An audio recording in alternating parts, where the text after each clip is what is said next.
very good morning to everyone. அனைவருக்கும் காலை வணக்கம். I was told that I'll be given this platform at 10:30. 10:30 மணிக்கு செய்திக்கான நேரம் எனக்கு கொடுக்கப்படும் என்று சொல்லப்பட்டது.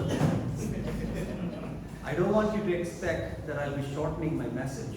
என்னுடைய செய்தியை நான் சுருக்கிக் கொள்வேன் என்று நீங்கள் எதிர்பார்க்க வேண்டாம். That will be robbing from the preciousness of God's word. அது தேவனுடைய வார்த்தையினுடைய விலையேறப்பட்ட தன்மையிலிருந்து நாம் திருடுவது போல் மாறிவிடும். I'm so glad that I could be with you all this morning. ஆகவே இந்த காலை வேளையிலே உங்கள் எல்லாரோடும் கூட இருப்பது எனக்கு மிகுந்த சந்தோஷம். A double joy is for me to be able to worship the Lord in Tamil. இன்னொரு இரட்டிப்பான சந்தோஷம் என்னவென்று சொன்னால் தமிழிலே கர்த்தரை ஆராதிக்கக்கூடிய பாக்கியம் இன்றைக்கு எனக்கு கிடைத்திருக்கிறது. Just to be able to sing some of my favorite Tamil songs is such a joy. எனக்கு மிகவும் பிரியமான ஒரு சில தமிழ் பாடல்களை பாடுவது எனக்கு மிகப்பெரிய சந்தோஷமாய் அமைந்தது. Brother Sobu and Sister Sulochana know how much I love Tamil songs. சகோதரர் சோமு அவர்களுக்கும் சகோதரி சுலோச்சனா அவர்களுக்கும் நான் எந்த அளவுக்கு தமிழ் பாடல்களை விரும்புவேன் என்று தெரியும். Whenever they come to California, எப்போதெல்லாம் அவர்கள் கலிபோர்னியாவுக்கு வருகிறார்களோ, one of the main reasons that we want to get together as often as we can, எவ்வளவு அதிகமாக கூட முடியுமோ ஒன்றாக நாங்கள் கூடுவது அதற்கான காரணம் என்னவென்றால், is to sing some Tamil songs. Tamil பாடல்களை சேர்ந்து பாடுவதற்காகத்தான். It's a joy for me. ஆகவே இது எனக்கு மிகவும் சந்தோஷமான ஒரு காரியம். But I think you can improve a little bit more on the scales in which you sing songs. ஆனால் நீங்கள் பாடக்கூடிய அந்த ராகம் ஸ்ருதி இதையெல்லாம் நீங்கள் இன்னும் கூட மெருகேற்றி இன்னும் சிறப்பாக பாட முடியும். There are some 5 different scales in which the song is started. ஆகவே நீங்கள் எல்லாரும் ஒரு பாடல் ஆரம்பிக்கும் போது 5 விதங்களிலே வித்தியாசமாக பாடுகிறீர்கள். Start with one scale here. ஆகவே இங்கே ஒரு ஸ்கேலிலே ஆரம்பிக்கிறார். Second, third, fourth and fifth. ஆகவே 2 3 4 5 என்று ஸ்ருதி எல்லாம் பிறண்டு போகிறது. But you have to be appreciated because in about 2 minutes it all comes together in one scale. ஆனால் இதை நாம் மெச்சிக்கொள்ள வேண்டியது என்னவென்றால் பாட்டு ஆரம்பிச்சு ஒரு 2 நிமிஷத்துல அப்படியே எல்லாம் ஒரே ஸ்கேல்ல வந்துடுறீங்க. Something that we all can work on, isn't it? ஆகவே நாம் எல்லாரும் சேர்ந்து இதை முயற்சி செய்து இன்னும் சிறப்பாக்கலாம். You know, it's also a delight for me to have Surendran as my interpreter this morning. இந்த காலை வேளையிலே சுரேந்திரன் எனக்கு மொழிபெயர்ப்பதும் எனக்கு மிகுந்த சந்தோஷம். I've heard him translate in a couple of occasions and he always does a great job. அவர் ஒரு சில நேரங்களிலே மொழிபெயர்ப்பதை நான் கேட்டிருக்கிறேன். அவர் நன்றாக மொழிபெயர்ப்பார். So no pressure. And I want to bring greetings to you from Hillview Bible Chapel where we fellowship. நாங்கள் ஐக்கியப்படுகிற hill view Bible Chappell என்கிற சபையினுடைய வாழ்த்துக்களையும் நான் உங்களுக்கு தெரிவித்துக் கொள்கிறேன். We also have a sister assembly that we work closely with called Grace Bible Chapel. our Grace Bible Chapel என்று சொல்லக்கூடிய அதனுடைய ஒரு கிளை சபையை போன்ற ஒரு சபையிலும் நாங்கள் ஊழியம் செய்து வருகிறோம். And that's where Adeline and Bennett fellowship at. அங்கே தான் ஆட்லின் மற்றும் பெனட் அங்கே ஐக்கியப்படுகிறார்கள். And I have a lot of good memories of my last visit here to Saligram. போன முறை நான் சாலிகிராமத்துக்கு வந்தபோது எனக்கு ஏற்பட்ட பல மலரும் நினைவுகள் இப்போதும் என்னுடைய மனதிலே இருக்கிறது. It was 6 years ago. 6 வருடங்களுக்கு முன்பாக நான் வந்தேன். When Silas and Esther and their family were here. அப்போது சைலஸ் எஸ்தர் அவர்கள் குடும்பத்தார் எல்லாம் இங்கே தான் இருந்தார்கள். So we really appreciate the opportunity and the invitation to be here with you all. ஆவே நீங்கள் எங்களுக்கு அழைப்பு கொடுத்து உங்களோடு கூட இருக்கக்கூடிய இந்த வாய்ப்பை கொடுத்ததற்காக நான் மிகவும் உங்களுக்கு நன்றி செலுத்துகிறேன். You know what a privilege it is to be able to look into the word of God this morning. தேவனுடைய வார்த்தையை நோக்கி நாம் இந்த காலைவேளையிலே பார்ப்பது எவ்வளவு பெரிய ஸ்லாக்கியமாய் நமக்கு இருக்கிறது. It's a precious word that's been given to us. மிகவும் விலையேறப்பெற்ற வசனம் நமக்கு கொடுக்கப்பட்டிருக்கிறது. Can you imagine that God, who is the creator of the world, has a book that he wrote and he has given it to us? உங்களால் யோசித்து பார்க்க முடிகிறதா? தேவன் இந்த உலகத்தை உண்டாக்கினவர் ஒரு புத்தகத்தை எழுதி நம்முடைய கையிலே கொடுத்திருக்கிறார். And how joyful and how privileged we are to be able to glean from the word of God. இந்த வசனத்திலிருந்து காரியங்களை படித்து எடுத்துக்கொள்வது எவ்வளவு சந்தோஷமான எவ்வளவு பாக்கியமான ஒரு காரியம் நமக்கு. I want us to turn your Bibles to 2 Timothy chapter 1. உங்களுடைய வேத புத்தகங்களை எல்லாம் 2 தீமோத்தேயு முதல் அதிகாரத்துக்கு நேராக திருப்பும்படி நான் கேட்கிறேன். I want to leave with you some thoughts on Paul's lifestyle and his values. பவுலுடைய வாழ்க்கை முறை மற்றும் அவருடைய பண்புகளை குறித்ததான ஒரு சில காரியங்களை உங்களோடு கூட நான் பகிர்ந்து கொள்ள விரும்புகிறேன். His lifestyle and his values that he wanted to impart on his son in faith Timothy. அவருடைய வாழ்க்கை முறை மற்றும் அவருடைய பண்புகள் இவைகளை தன்னுடைய குமாரனாகிய விசுவாச குமாரனாகிய தீமோத்தேயுவுக்குள்ளே அவர் உற்சாகப்படுத்த விரும்புகிறார். 2 Timothy was Paul's last epistle. 2 தீமோத்தேயு புத்தகமானது பவுல் எழுதின கடைசி நிருபம். Paul at this point in time for about 64-65 years old. இந்த ஒரு காலகட்டத்திலே பவுலுக்கு ஏறக்குறைய ஒரு 64-65 வயதுகள் He இருக்கும். had lived his whole life, அவர் தன்னுடைய வாழ்க்கை முழுவதுமாக வாழ்ந்திருக்கிறார். written quite a few epistles, ஒரு சில நிருபங்களை எழுதியிருக்கிறார். gone through a lot in his life, அதிக காரியங்களை அனுபவங்களை தன்னுடைய வாழ்க்கையில சந்தித்திருக்கிறார். and now he is in a dungeon. இப்போது அவர் ஒரு குழியிலே ஒரு டஞ்சனில் இருக்கிறார். A dungeon in Rome. அங்கே ரோமாபுரியில் இருக்கக்கூடிய ஒரு டஞ்சனில் இருக்கிறார். You know, when you think of where Paul was, it was not like a very big jail or a prison. ஆவே பவுல் எங்கே இருக்கிறார் என்று பார்க்கும்போது ஏதோ ஒரு பெரிய சிறைச்சாலையிலே அவர் அங்கே அடைக்கப்படவில்லை. You know, some of the jails that we talk about or we see in the US or in Europe, நாம் அங்கே பார்க்க பேசக்கூடிய ஒரு சில சிறைச்சாலைகள் அமெரிக்காவிலோ ஐரோப்பாவிலோ இருக்கக்கூடிய சிறைகளை எல்லாம் பார்த்தால் they have a room and they have a TV. அவர்களுக்கு அங்கே ஒரு அறை இருக்கும், அங்கே ஒரு டிவி இருக்கும். And they have meals 3 times a day. அவர்களுக்கு 3 வேளை அங்கே உணவு கொடுக்கப்படும். That's not the kind of dungeon we are talking about. அப்படிப்பட்ட ஒரு டஞ்சன் ஒரு அறையிலே அங்கே பவுல் இல்லை. There was only one small hole on the top of the cave for light to come in. அந்த சிறு அறையிலே ஒரு குகை போல இருக்கும், அங்கே ஒரு சிறிய ஓட்டை இருக்கும், அந்த ஓட்டை வழியாக தான் வெளிச்சம் காற்று எல்லாம் வந்து போகும். We had a brother who visited Rome recently from our chapel. சமீபத்திலே எங்களுடைய சபையில் இருக்கக்கூடிய ஒரு சகோதரன் ரோமாபுரிக்கு சென்று வந்தார். And there is this place still secured, still protected, called Paul's dungeon. பவுலினுடைய டஞ்சன் என்று சொல்லக்கூடிய இந்த சிறைச்சாலையானது இன்னமும் அங்கே இருக்கிறது, அதை பாதுகாத்துக் கொண்டு There are வருகிறார்கள். stairs that go down into this cave and there is this hole that is still maintained there. ஆவே ஒரு குகைக்குள்ளாக ஒரு படிக்கட் கீழே இறங்கி போகிறது, அங்கே போய் பார்த்தால் அந்த அறை இருக்கிறது, அதிலே ஒரு ஓட்டையும் இருக்கிறது. He was awaiting to be beheaded. அவர் அங்கே சிறைச்சேதம் பண்ணப்படுவதற்கு ஆயத்தமாக இருக்கிறார். In that dark dungeon, Paul writes this epistle to his beloved son in faith. ஆவே அப்படிப்பட்டதான ஒரு சூழ்நிலையிலே இந்த இருட்டறையிலே இந்த சிறிய அறையிலே தன்னுடைய அருமையான விசுவாச குமாரனாகிய தீமோத்தேவுக்கு பவுல் இந்த வார்த்தைகளை எழுதுகிறார். It is an epistle that highlights what was important in Paul's life. பவுலுடைய வாழ்க்கையிலே அவருடைய வாழ்க்கையின் நிறைவிலே என்ன காரியம் அவருக்கு முக்கியமானதாய் காணப்பட்டது என்பதை விளக்கி சொல்லக்கூடிய ஒரு நிருபமாக இருக்கிறது. A fascinating thing that we will observe is that whatever Paul valued as a young believer when he came to know the Lord, he valued them all the more even at the last days of his life. இதிலே நாம் கவனிக்க வேண்டிய மிக உற்சாகம் அளிக்கக்கூடிய சுவாரஸ்யமான காரியம் என்னவென்று சொன்னால், பவுல் ஒரு இளம் விசுவாசியாகிய தன்னுடைய வாழ்க்கை ஆரம்பித்த அந்த நாட்களிலே அவருக்கு என்னெல்லாம் கிறிஸ்தவ பண்புகள் இருந்ததோ அதே காரியங்களை தான் அவருடைய வாழ்நாளின் கடைசி நேரத்திலும் வயதான காலத்திலும் முக்கியத்துவப்படுத்தக்கூடிய பண்புகளாக இருக்கிறது. Even more, அதை விட அதிகமாக அதிலே உக்கிரமடைந்திருக்கிறது. his desire, அவருடைய வாஞ்சை, his burden, அவருடைய பாரம், his desire to see another generation raised. இன்னொரு தலைமுறை வந்து அங்கே தலைமை எடுப்பதை அவர் பார்க்கிறார்.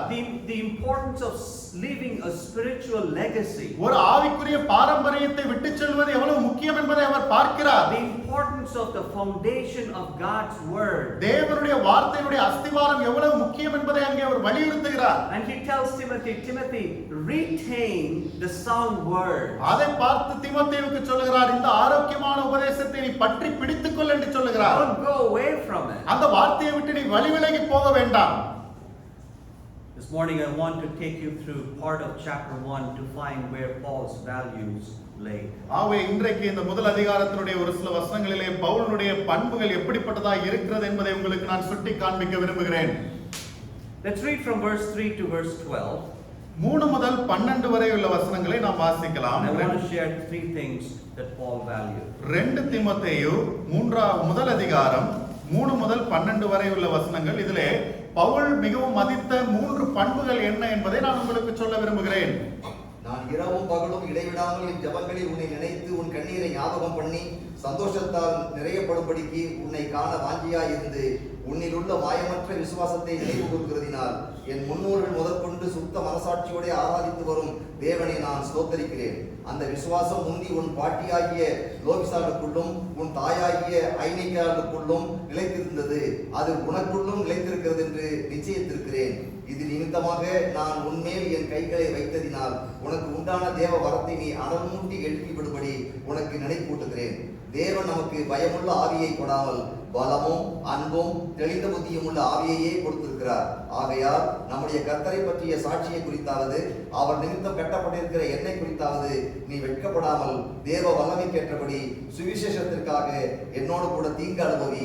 அவர் நம்முடைய கிரியைகளின்படி நம்மை ரட்சிக்காமல் தம்முடைய தீர்மானத்தின்படியும் ஆதிகாலம் முதல் கிறிஸ்து இயேசுவுக்குள் நமக்கு அருளப்பட்ட கிருபையின்படியும் நம்மை ரட்சித்து பரிசுத்த அழைப்பினாலே அழைத்தார். நம்முடைய இரட்சகராகிய இயேசு கிறிஸ்து பிரசன்னமானதினாலே அந்த கிருபை இப்பொழுது வெளிப்படுத்தப்பட்டது.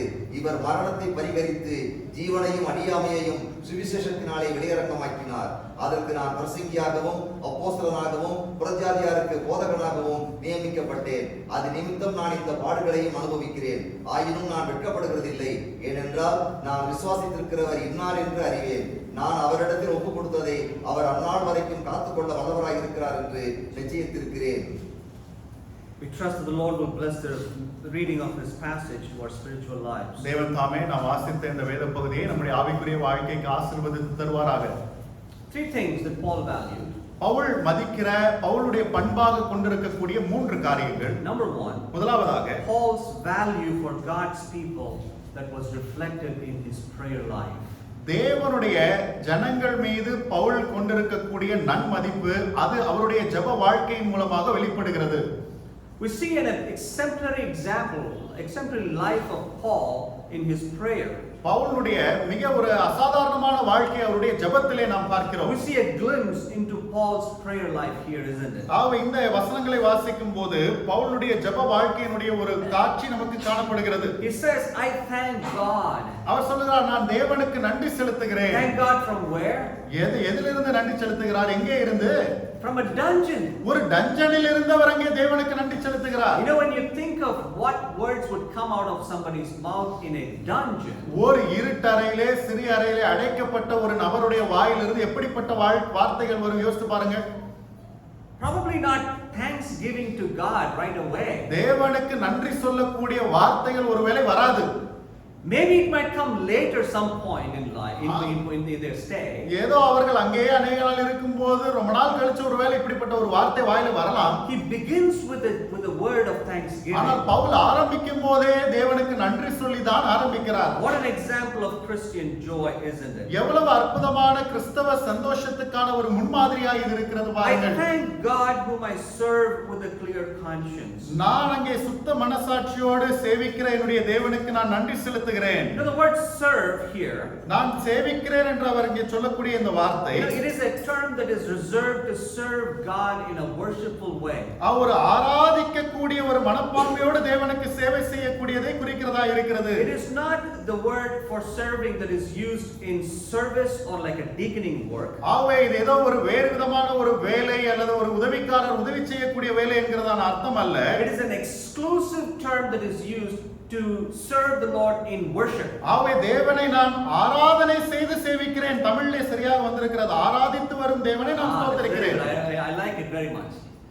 It's a worshipful service. ஆவே இது ஒரு ஆராதித்தவர் செய்யக்கூடிய சேவை. You know, Paul is in his last part of his life. Pavul தன்னுடைய வாழ்க்கையினுடைய கடைசி நேரத்தில் இருக்கிறார். But still the service that the Lord called him to, he valued so much that he says in his last days, this is a worshipful service. ஆனாலும் கூட தேவன் அவரை அழைத்த அந்த சேவை செய்யக்கூடிய காரியத்தை அவர் அதிகமாய் மதித்து கடைசியிலே சொல்லுகிறார், நான் ஆராதித்து வரும் தேவனை ஸ்தோத்திரிக்கிறேன் என்று. And then you see Paul's constant prayers for Timothy. அது மாத்திரமல்லாமல் தொடர்ந்து பவுல் தீமோத்தேயுவுக்காக இடைவிடாமல் ஜெபிக்கிறதை நாம் பார்க்கிறோம். Day and night. இரவும் பகலும். Now the word constantly is used only twice in the New Testament. புதிய ஏற்பாட்டிலே தொடர்ச்சியாக இடைவிடாமல் என்கிற வார்த்தை 2 முறை தான் சொல்லப்பட்டிருக்கிறது. The only one other passage is in Romans 9:2. ரோமர் 9:2 இதே வார்த்தை இங்கே வருகிறதை நாம் பார்க்கிறோம். I have a great sorrow and an unceasing grief in my heart. ஆவே என்னுடைய வாழ்க்கையிலே ஒரு மிகப்பெரிய துயரமும் இடைவிடாத சோகமும் இருக்கிறது என்று அங்கே சொல்கிறார். So it doesn't mean that he was having a grief in his heart like 24/7. அப்படி என்று சொல்லும்போது அவருடைய இதயத்திலே அந்த வருத்தமானது 24 மணி நேரமும் வாரத்திலே 7 நாளும் தொடர்ந்து இருந்து கொண்டே இருக்கிறது என்று பொருள் அல்ல. His life was filled, or his major part of his thinking was grieving. அவருடைய வாழ்க்கை முழுவதுமாக, அதாவது அவருடைய வாழ்க்கையினுடைய ஒரு பெரும்பகுதி இந்த துயரத்திலேயே அமிழ்ந்திருக்கிறது. At this point in time, இந்த ஒரு காலகட்டத்திலே நேரத்திலே when he thought about his life, அவர் தன்னுடைய வாழ்க்கையை குறித்து யோசித்த போது he was thinking about Timothy and he was praying for him as much as he could remember. அங்கே தீமோத்தேயுவை அவர் யோசித்து பார்க்கிறார். அவருக்கு எந்த அளவுக்கு ஞாபகம் இருக்கிறதோ அந்த அளவுக்கு தீமோத்தேயுவுக்காக அவர் ஜெபிக்கிறார். What it says is that Paul had a systematic prayer life. அது எதை குறிக்கிறது என்று சொன்னால் ஒரு ஒழுங்குபடுத்தப்பட்ட ஜெப வாழ்க்கை பவுலுடைய வாழ்க்கையிலே இருந்தது. I am ashamed to read a verse like this. இப்படிப்பட்ட ஒரு வசனத்தை வாசிக்கும் போது நான் வெட்கப்படுகிறேன். Because the word of God is a mirror.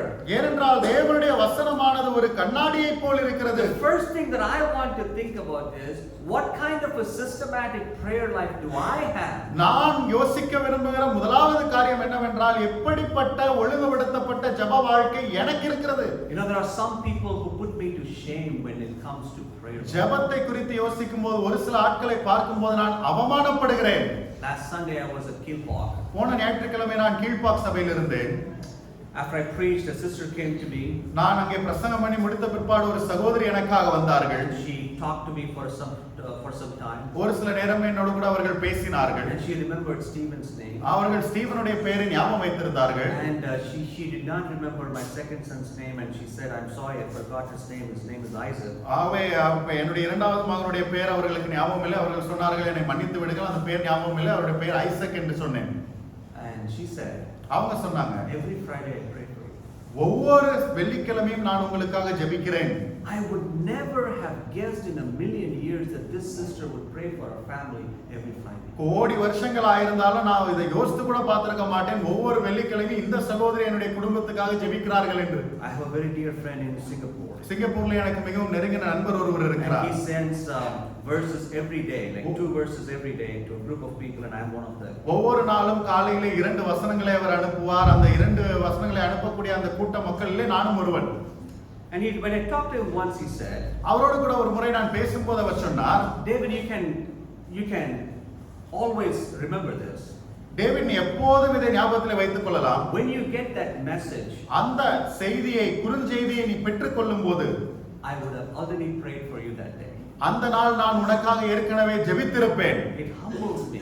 அது என்னை தாழ்மைப்படுத்துகிறது, It brings சிறுமைப்படுத்துகிறது. me to tears. அது என்னை கண்ணீருக்குள்ளாக நடத்துகிறது. Those were Paul kind of people. இவர்கள் இப்படிப்பட்ட ஜெப வீரர்கள் எல்லாம் பவுலை போன்றவர்கள்.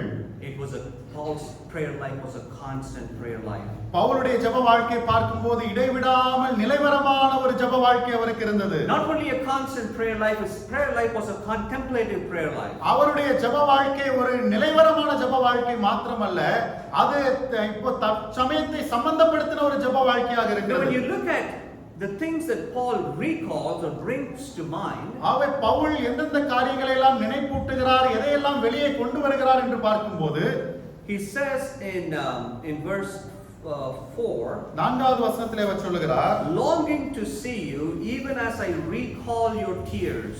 உன்னிலுள்ள மாயமற்ற விசுவாசத்தை நினைவு கூறுகிறதுனால் என் முன்னோர்கள் முதற்கொண்டு சுத்த மனசாட்சியார தேவனை நான் ஸ்தோத்திரிக்கிறேன். கண்ணீரை ஞாபகம் பண்ணி தமிழிலே 3வது வசனத்திலே வருகிறது, ஞாபகம் பண்ணி நான் இரவும் பகலும் இடைவிடாமல் என் ஜெபங்களில் உன்னை நினைத்து உன் கண்ணீரை ஞாபகம் பண்ணி என்று வாசிக்கிறோம். It's contemplative. He thinks about things. அவர் காரியங்களை குறித்து, தற்சமயங்களை குறித்து அவர் யோசிக்கிறார். It's not about Paul praying for Timothy like 1, 2, 3, 4, 5, his health, his day, his weaknesses and things like that.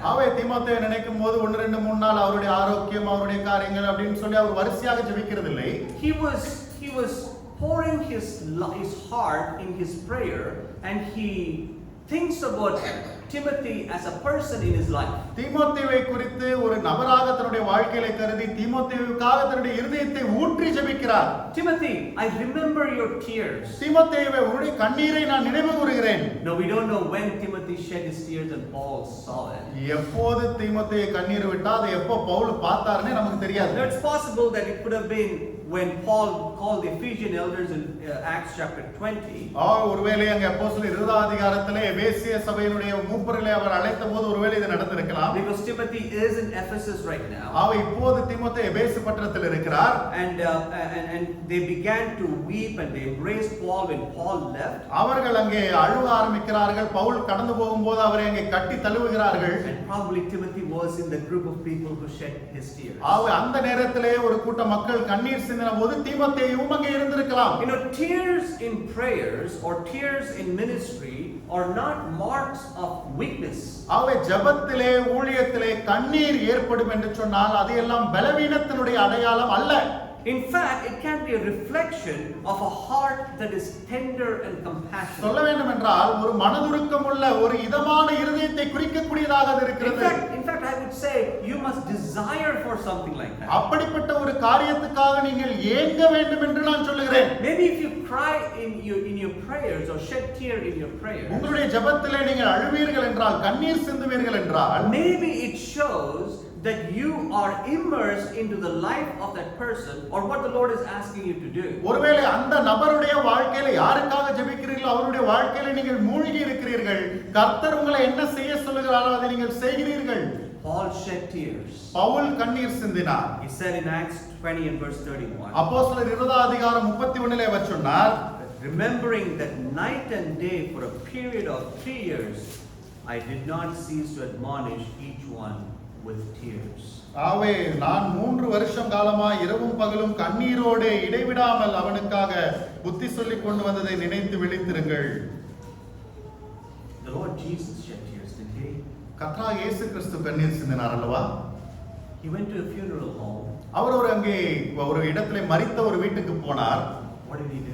அவர் அங்கே என்ன செய்தார்? Can you not just believe that I am the resurrection and life? உங்களால் நம்ப முடிகிறதா நானே உயிர்த்தெழுதலும் ஜீவனுமாய் இருக்கிறேன்? Why are you crying? ஏன் நீங்கள் அழுகிறீர்கள்? No, not at all. அப்படி கிடையவே கிடையாது. Jesus wept. இயேசு கண்ணீர் விட்டார். Why?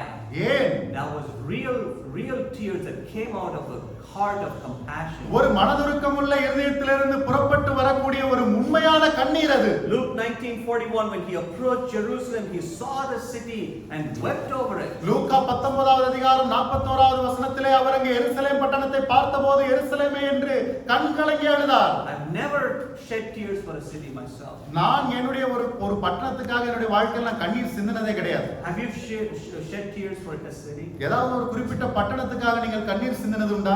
Jesus did. இயேசு கிறிஸ்து கண்ணீர் சிந்தினார். You shed tears, you are following the example of Jesus. நீங்கள் கண்ணீர் சிந்துகிறவர்களாக இருப்பீர்கள் என்று சொன்னால் இயேசு கிறிஸ்துவினுடைய முன்மாதிரியை பின்பற்றுகிறவர்களாக இருக்கிறீர்கள். I read this yesterday. நேற்று தினத்திலே இப்படி ஒரு வாசகத்தை நான் வாசித்தேன். The service of God's servants should ever be accompanied by tears. தேவனுடைய ஊழியர்கள் தேவனுக்கு எப்போது ஊழியம் செய்தாலும் அது கண்ணீரோடு சேர்ந்திருக்க வேண்டும். The evidence of a heart, this is evidence of a heart which has been touched by the gentleness and meekness of Christ. இது கிறிஸ்துவினுடைய மனத்தாழ்மையினாலும் அங்கே அவருடைய தாழ்மையினாலும் தொடப்பட்ட ஒரு இருதயத்தினுடைய அச்சடையாளமாக இந்த கண்ணீர் இருக்கிறது. And another quote says like this. இன்னொரு வாசகம் இப்படியாக சொல்லுகிறது. Tearless hearts can never be heralds of a passion. கண்ணீர் சிந்தாத இருதயங்கள் ஒரு வைராக்கியத்தோடு வாஞ்சையோடு கர்த்தருடைய செய்தியை அறிவிக்க முடியாது. When our sympathy loses its pang, அங்கே நம்முடைய மனதுருக்கம் அங்கே அதனுடைய உக்கிரத்தை இழந்து போகும் என்று சொன்னால் we can no longer be servants of passion. நாம் வைராக்கியத்தோடு வாஞ்சையோடு கர்த்தருக்கு ஊழியம் செய்ய முடியாது. Our ministries should be ministries of passion. நம்முடைய ஊழியங்கள் எல்லாம் ஒரு வாஞ்சை வைராக்கியத்தோடு செய்யப்படக்கூடியதாக இருக்க வேண்டும். Weep with those who weep. அழுகிறவர்களோட அழுங்கள். Be joyful with those who are joyful. சந்தோஷப்படுகிறவர்களோட சந்தோஷப்படுங்கள். And then Paul says, அதுக்கு அப்புறமாக பவுல் சொல்லுகிறார், he was reminded of his grandmother Lois and the mother Eunice, isn't it? Pavul சொல்லுகிறார் 5வது வசனத்திலே அவருடைய தீமோத்தேயுடைய பாட்டியாகிய லோவிசாலையும் அவருடைய தாயாகிய ஐனிக்கேயாலையும் அவர் நினைக்கிறார். Wow, Paul's prayer life, I really like it. பவுலுடைய ஜெப வாழ்க்கை எனக்கு மிக மிக பிடித்திருக்கிறது. He thinks of his thinks of Timothy. அவர் தீமோத்தேயுவை குறித்த எல்லா காரியங்களையும் யோசித்து பார்க்கிறார். In the dungeon, he closes his eyes and he contemplates Timothy. He brings his life into his அந்த memory. தனிமையான இருட்டறையிலே அவர் கண்களை மூடி தீமோத்தேயுவினுடைய வாழ்க்கையை தன்னுடைய நினைவுக்குள்ளாக அப்படியே கொண்டு வருகிறார். When he thinks about Timothy, அவர் தீமோத்தேயுவை குறித்து நினைக்கும் போது he thinks of one thing. ஒரு காரியத்தை அவர் யோசிக்கிறார். I am mindful of the sincere faith in him. உன்னுடைய மாயமற்ற விசுவாசத்தை குறித்து நான் நினைத்திருக்கிறேன். Now the word actually means unhypocritical. அதனுடைய அர்த்தம் என்னவென்று சொன்னால் எந்த மாய்மாலமும் இல்லாத உண்மையான விசுவாசம். The word hypocrite is a word that is used for actors. அவை மாய்மாலம் என்கிற அந்த வார்த்தையானது நடிகர்களை சொல்லும்போது சொல்லுவார்கள். This is not Timothy was not acting his faith out. அவர் தீமோத்தேயு ஏதோ ஒரு அவருடைய விசுவாசத்தை நாடகம் போல் நடத்தி கொண்டு காட்டவில்லை. It's genuine. உண்மையான விசுவாசம். Now here is another explanation of that part of the verse. அந்த வசனத்தினுடைய அந்த பகுதிக்கு இன்னொரு ஒரு விளக்கம் இருக்கிறது. I am mindful of the sincere faith. உன்னுடைய மாயமற்ற விசுவாசத்தை குறித்து நான் நிச்சயித்திருக்கிறேன், நினைத்திருக்கிறேன். Yeah, I don't know how it's in Tamil. I'm mindful. அவை நான் அதை நினைத்துக் கொண்டிருக்கிறேன், நிச்சயித்திருக்கிறேன். Okay, so the word actually comes with another word which is to receive. அதனுடைய அர்த்தம் இன்னொரு வார்த்தை என்னவென்று சொன்னால் நான் பெற்றுக் கொண்டிருக்கிறேன் என்ற அர்த்தம் அதுக்குள்ளே இருக்கிறது. Yeah, so I am reminded by receiving. அது நிலைத்திருக்கிறது என்று நிச்சயித்திருக்கிறேன் என்று சொல்லும்போது நான் அதை பெற்றுக்கொள்ள நான் நினைத்திருக்கிறேன். Yeah, it's very difficult to translate in Tamil. I apologize, but this is very important. ஆவே இது தமிழிலே சொல்வது கொஞ்சம் கடினம் தான், அது மிக முக்கியமான ஒரு காரியம். So he's not reminding, he has probably not seen the sincere faith of Timothy. அவர் அங்கே தீமோத்தேயுவினுடைய மெய்யான விசுவாசத்தை ஒருவேளை கண்ணார பார்த்திராமல் இருக்கலாம். But he was reminded because someone else told about Timothy's sincere faith. ஆனால் அதை குறித்து அவர் நினைத்துக் கொண்டிருக்கிறார். ஏனென்று சொன்னால் யாரோ ஒருவர் தீமோத்தேயுடைய விசுவாசம் இப்படிப்பட்டது என்று பவுலுக்கு சொல்லி இருக்கிறார்கள். How joyful Paul would have been. அதை கேட்கும்போது பவுலுக்கு எவ்வளவு சந்தோஷமாக இருந்திருக்கும். Timothy's faith is being spread now. தீமோத்தேயுடைய விசுவாசமானது இப்பொழுது பரப்பப்படுகிறது. And people are coming to Paul and they are saying, மக்கள் எல்லாம் பவுலிடத்திலே வந்து இப்போது சொல்லுகிறார்கள், Timothy is a man of sincere faith. தீமோத்தேயு மாயமற்ற விசுவாசம் உள்ள ஒரு நல்ல நபராய் இருக்கிறார். When he receives those reminders, அந்த காரியங்கள் இந்த செய்திகள் எல்லாம் பவுலுடைய காதுக்கு வரும்போது இதை அவர் பெற்றுக்கொள்ளும்போது he thinks of Lois and Eunice. அவர் லோயிசாலை குறித்தும் மைனிக்கையாலை குறித்தும் நினைக்கிறார்.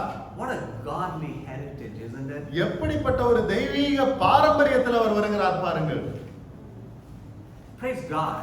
கர்த்தருக்கு for ஸ்தோத்திரம். godly heritages. அப்படிப்பட்ட தெய்வ பக்தி உள்ள பாரம்பரியத்துக்காக கர்த்தருக்கு நாம் நன்றி செலுத்துவோம். If you have parents who are believers, praise God for that. விசுவாசிகளான பெற்றோர் உங்களுக்கு இருப்பார்கள் என்று சொன்னால் கர்த்தருக்கு ஸ்தோத்திரம்.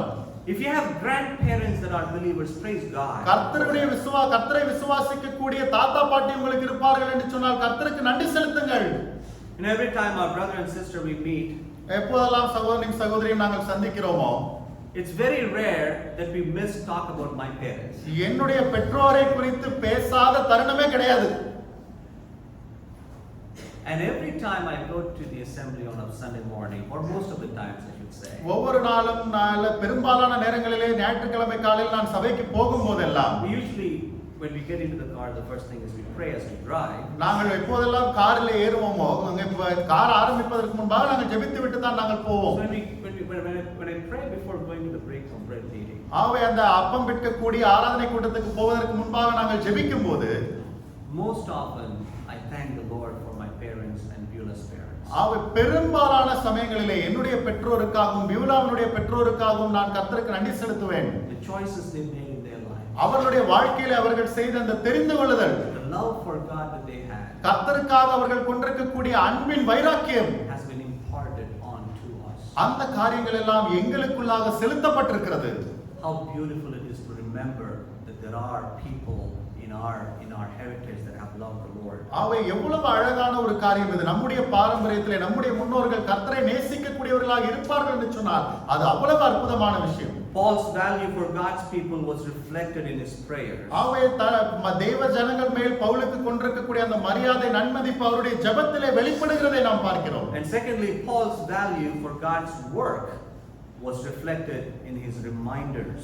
இரண்டாவதாக தேவனுடைய வேலையின் மேல் ஊழியத்தின் மேல் பவுலுக்கு இருக்கக்கூடிய நன்மதிப்பு என்ன என்பதும் அங்கே வெளிப்படுகிறது. In verses 6 and 7, 6-7 ஆகிய வசனங்களிலே it says, "For this reason I remind you to kindle afresh the gift of God which is in you."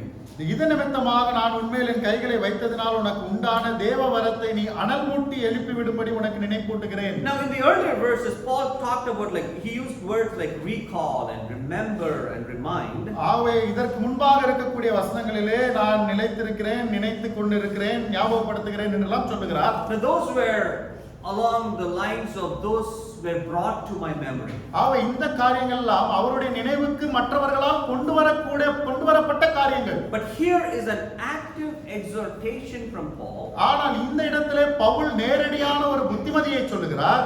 I want to remind you, Timothy. நான் உனக்கு நினைப்பூட்ட விரும்புகிறேன் தீமோத்தேயுவே. Kindle afresh the gift of God. தேவ வரத்தை நீ அனல் மூட்டி எழுப்பு. Now whenever you see the word kindle, எப்போதெல்லாம் அனல் மூட்டி எழுப்பு என்கிற வார்த்தையை நீங்கள் பார்க்கிறீர்களோ, you can assume the word fire or flames are in there. ஆகவே அதாவது நெருப்பு அல்லது தீ அங்கே அந்த வார்த்தை இருக்கிறது என்று நீங்கள் நினைத்துக் கொள்ளலாம். Tamil translates it well. ஆகவே தமிழில் அது நேரடியாக மொழிபெயர்க்கப்பட்டிருக்கிறது. ESV says, "Fan into the flame the gift of God." ஆகவே அதை நீ அங்கே ரக்க அந்த தணல் மேல் அங்கே விசிறி அங்கே எழுப்புவார்களே, அது போன்ற ஒரு அர்த்தத்திலே ஒரு மொழிபெயர்ப்பிலே சொல்லப்பட்டிருக்கிறது. All that Timothy needed to do is to keep the flame and make sure that it does not get cold. ஆகவே தீமோத்தேயு அங்கே செய்ய வேண்டிய காரியம் எல்லாம் எப்போதும் அது அங்கே குளிர்ந்து போகாதபடிக்கு அதை அனலூட்டி வைத்திருக்க வேண்டும். No, Paul is not saying, I want you to listen to this. Paul is not saying, make the flame hotter than ever. ஆகவே பவுல் எப்போதும் இல்லாத அளவுக்கு அதிகமான கொழுந்து விட்டு எரியக்கூடிய அளவுக்கு எரியட்டும்னு சொல்லல. The primary task for Timothy is to keep it burning. ஆகவே தீமோத்தேயுவினுடைய அடிப்படை காரியம் அங்கே அவருக்கு சொல்லக்கூடிய ஆலோசனை என்னவென்று சொன்னால், தொடர்ந்து அது எரிந்து கொண்டே இருக்க வேண்டிய அளவுக்கு அதை அனல் மூட்டிட்டு அனலாவே வச்சுக்கோ. Don't just make sure that it doesn't get cold. அது அங்கே குளிர்ந்து போய் விடாத அளவுக்கு பார்த்துக்கொள். That will be a mark of success. இதுதான் அங்கே வெற்றியினுடைய ஒரு அடையாளமாக இருக்கிறது. Rome had made Christianity illegal. ஆகவே அங்கே கிறிஸ்தவத்தை ஒரு சட்டவிரோதமான காரியமாக ரோமாபுரியிலே மாற்றி விட்டார்கள். Paul was going to be executed. Pavul அங்கே கொலை செய்யப்பட போகிறார். Peter is going to be executed a few years later. இன்னும் ஒரு சில வருடங்களிலே பேதுரு அங்கே கொலை செய்யப்பட போகிறார். Timothy may have to go through that. இதே சூழ்நிலையின் ஊடாக தீமோத்தேயும் சொல்ல வேண்டிய ஒரு நிர்பந்தம் ஏற்படலாம். But he has a work to do now. ஆனால் இப்போது செய்ய வேண்டிய வேலை ஒன்று தீமோத்தேயுவுக்கு He has இருக்கிறது. to preach.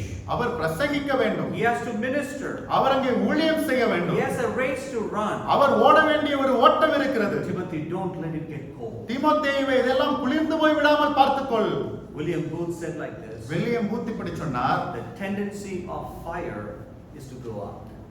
அந்த நெருப்பினுடைய சுபாவம் என்னவென்றால் அது ஒரு நேரத்தில் அணைஞ்சிரும். That's natural. அது இயற்கை.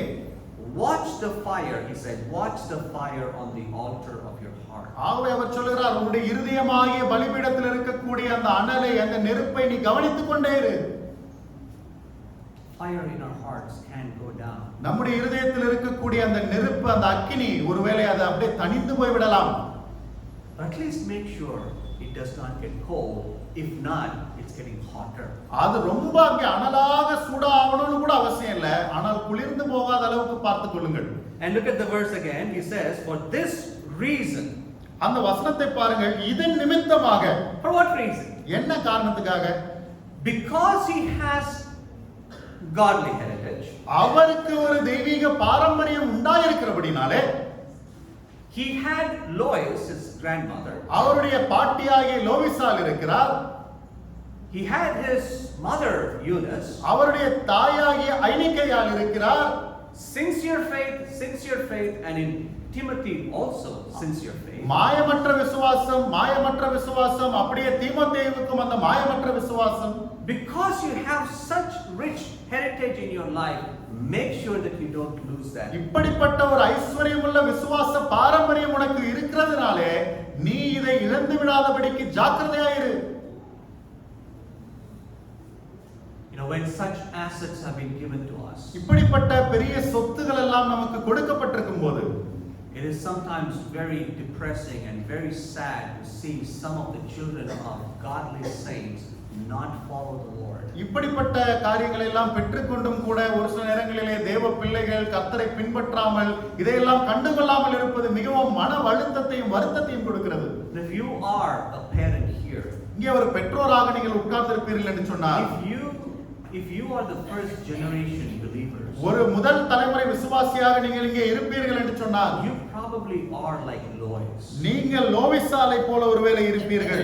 Lois probably was not a prominent lady in the church. ஆவே லோவிசாலை பார்க்கும்போது சபையில் இருக்கக்கூடிய ஒரு பிரபலமான பெண்மணி அல்ல அவர்கள். Maybe all that she did was to make sure that Eunice was brought up in the fear of the Lord. ஒருவேளை அவர்கள் செய்த காரியமெல்லாம் ஐனிக்கேயால் கர்த்தருடைய பயத்திலே வளரும்படியாக வளர்த்தெடுத்திருப்பார்கள். Eunice's husband was not a believer. ஆவே ஐனிக்கேயாளுடைய புருஷன் ஒருவேளை விசுவாசி இல்லை. He was not. We see our that. விசுவாசி அல்ல என்று நாம் வாசிக்கிறோம். விசுவாசி கிடையாது அவர். But Eunice's job was to bring up Timothy in the fear of the Lord. ஆனால் ஐனிக்கேயாளுடைய வேலை என்னவென்று சொன்னால் தீமோத்தேயுவை கர்த்தருடைய பயத்திலே வளர்த்தெடுப்பது. And Timothy became a man of sincere faith. அதற்கப்புறமாக தீமோத்தேயு மாயமற்ற விசுவாசம் உள்ள ஒரு வீரனாக மாறினான். And the Lord did mighty things through him. கர்த்தர் மிகவும் அற்புதமான வல்லமையுள்ள காரியங்களை எல்லாம் தீமோத்தேயுவின் மூலமாக செய்தார். If you don't have a heritage, உங்களுக்கு அப்படிப்பட்ட ஒரு பாரம்பரியம் இல்லை என்று சொன்னால், you might be the starting point for a heritage. ஒரு பாரம்பரியம் உண்டாவதற்கான துவக்க புள்ளியாக நீங்கள் இருக்கிறீர்கள். But if you have a heritage, ஆனால் உங்களுக்கு அப்படிப்பட்ட ஒரு பாரம்பரியம் இருக்கும் என்று சொன்னால், you have the responsibility to keep the fire running. அந்த அனலை அந்த நெருப்பை தொடர்ந்து கொண்டு செல்ல வேண்டிய ஒரு பொறுப்பும் கடமையும் உங்களுக்கு இருக்கிறது. And I would say this even more. நான் இன்னும் கூட இப்படி சொல்லுவேன், You have the responsibility to love the Lord more than your parents did. உங்களுடைய பெற்றோர் கர்த்தரை நேசித்ததை காட்டிலும் கர்த்தரை நீங்கள் அதிகமாக நேசிக்க வேண்டியவர்களாக இருக்கிறீர்கள். That's been my prayer for my children for several years. என்னுடைய பிள்ளைகளுக்காக अनेक ஆண்டுகளாக நான் ஜெபிப்பது இதுதான். I want my children to love the Lord Jesus more than I have ever. என்னுடைய பிள்ளைகள் நான் கர்த்தரை நேசித்ததை காட்டிலும் அதிகமாக அவர்கள் கர்த்தரை நேசிக்க வேண்டும். I cannot consciously say that I love the Lord more than my parents did. நான் என்னுடைய பெற்றோரை காட்டிலும் அதிகமாக நான் தேவனை நேசித்திருக்கிறேன் என்று என்னால் அங்கே சொல்ல முடியாது. But I have been given more than what they've been given. ஆனால் அவர்களுக்கு கொடுக்கப்பட்டது என்னவோ அதை காட்டிலும் அதிகமாக எனக்கு கொடுக்கப்பட்டிருக்கிறது. My children are given more than what I have been given. எனக்கு கொடுக்கப்பட்டதை காட்டிலும் அதிகமாக என்னுடைய பிள்ளைகளுக்கு கொடுக்கப்பட்டிருக்கிறது. The values have been added together more in the third generation. அங்கே மூன்றாவது தலைமுறையிலே இன்னும் அதிகமான கிறிஸ்தவ பண்புகளும் காரியங்களும் அவர்களுக்கு செலுத்தப்பட்டிருக்கிறது.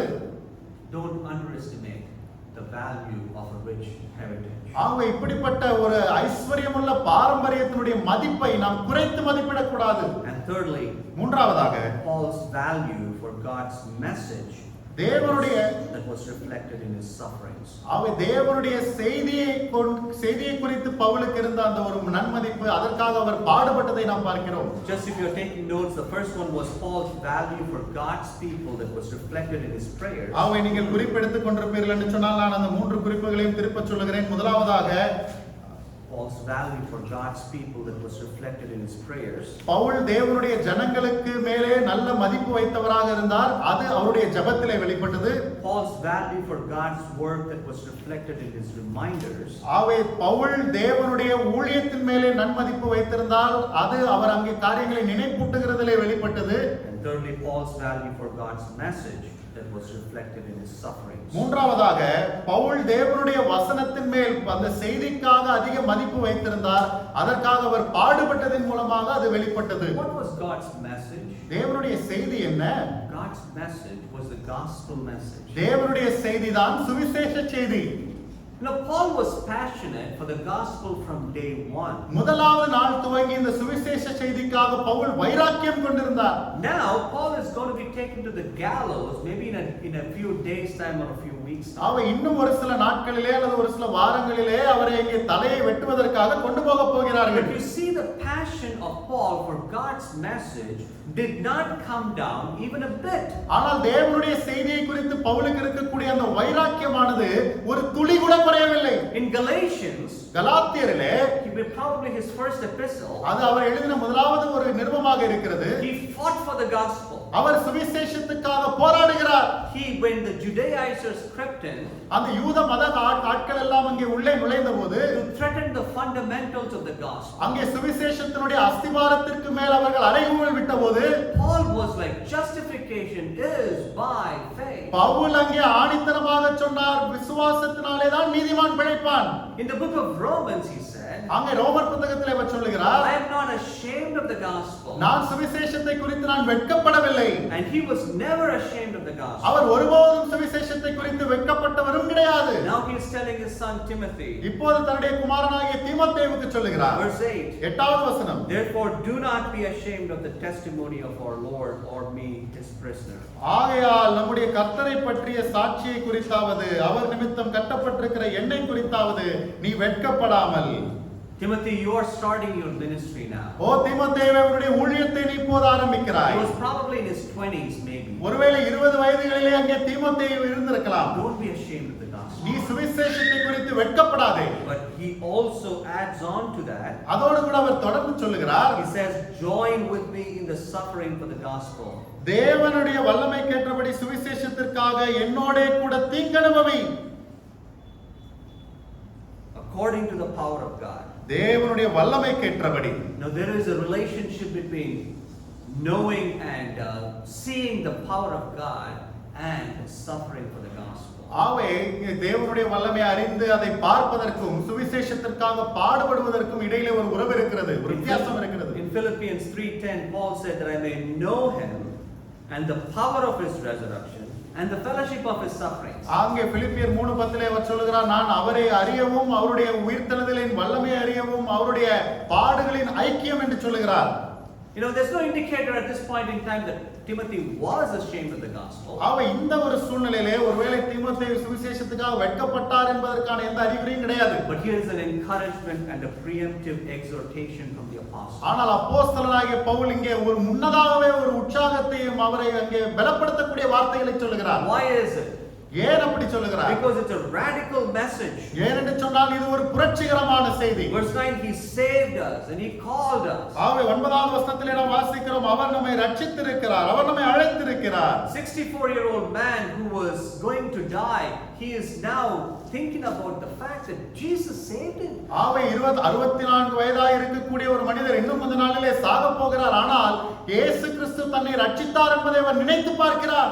Never grow cold of the fact that you and I were saved by the grace of God. நீங்களும் நானும் தேவனுடைய கிருபையினாலே தான் ரட்சிக்கப்பட்டிருக்கிறோம் என்கிற சத்தியத்தை ஒருபோதும் மறந்து விடாதீர்கள். இது நம்முடைய இருதயத்திலே குளிரக்கூடாது. It's not only a radical message, it's a rich message. இது ஒரு புரட்சிகரமான செய்தி மாத்திரமல்ல, இது ஒரு ஐஸ்வரியமுள்ள செய்தி. Look at the richness of the sentence of Paul. Pavul சொல்லக்கூடிய இந்த வார்த்தைகளில் இருக்கக்கூடிய ஐஸ்வரிய திரட்சியை பாருங்கள்.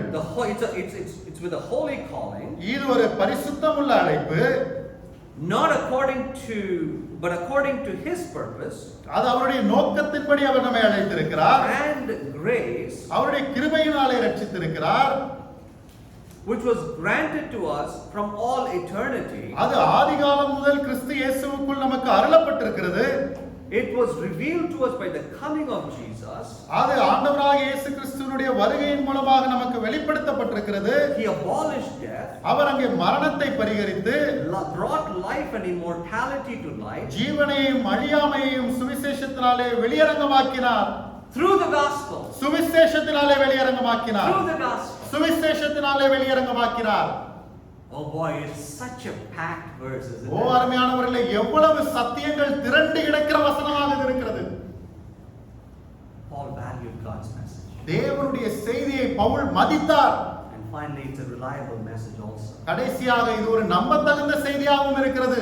Verse 12. 12வது வசனத்திலே, I know whom I have believed. நான் யாரின் மேல் விசுவாசம் வைத்திருக்கிறேன், நான் விசுவாசித்திருக்கிறவர் இன்னார் என்று அறிவேன். I am convinced that he is able to guard what I have entrusted to him that day. நான் அவரிடத்தில் ஒப்புக் கொடுத்ததை அவர் அந்நாள் வரைக்கும் காத்துக்கொள்ள வல்லவராய் இருக்கிறார் என்று நிச்சயித்திருக்கிறேன். What a message. எப்படிப்பட்ட ஒரு செய்தி! Gospel message. சுவிசேஷ செய்தி. Paul did not grow cold. Pavul அந்த சுவிசேஷ செய்தியை குறித்து ஒருபோதும் அங்கே அவர் குளிர்ந்து தணிந்து போகவில்லை. Paul's life is a huge challenge to us, isn't it? பவுலுடைய வாழ்க்கை நாம் எல்லாருக்கும் ஒரு மிகப்பெரிய அறைகூவலாய் இருக்கிறது அல்லவா? His deep, constant, contemplative prayer life is a challenge to us, isn't it? அவருடைய ஆழமான இடைவிடாத சூழ்நிலைக்கேற்ற ஜெப வாழ்க்கையானது நமக்கு ஒரு சவாலாக இருக்கிறது அல்லவா? His passion to keep the work going, to kindle the gift of God is a challenge. அந்த ஊழியத்தை தொடர்ந்து செய்ய வேண்டும், அந்த அனல் மூட்டி எழுப்பி அது தணிந்து விடாமல் பார்த்துக் கொள்ள வேண்டும் என்கிற அந்த காரியமானது ஒரு சவாலாக நமக்கு இருக்கிறது. And his undying heart for God's salvation. தேவனுடைய ரட்சிப்பை குறித்து அவருடைய இருதயத்தில் இருக்கக்கூடிய அந்த ஏக்கம், தணிந்து போகாத ஒரு ஏக்கம். And I trust the Saligramam assembly will be an assembly that values the message of God like Paul did. Pavul எப்படி தேவனுடைய செய்தியை மதித்தாரோ அந்த விதமாகத்தான் சாலிகிராமம் சபையாரும் ஆண்டவருடைய வார்த்தையை மதிக்கிறவர்கள் என்று நான் நம்புகிறேன். May the Lord grant you the grace to do so. நீங்கள் அப்படி இருக்கும்படியான கிருபையை கர்த்தர் உங்களுக்கு அருள்வாராக. May the Lord bless you all. தேவன் உங்கள் யாவரையும் ஆசீர்வதிப்பாராக. சகோதரர் ஏப்ரகாம் மனோகர் அவர்கள் ஜெபம் செய்து கூட்டத்தை நிறைவு செய்வார். முன்னாடி வந்து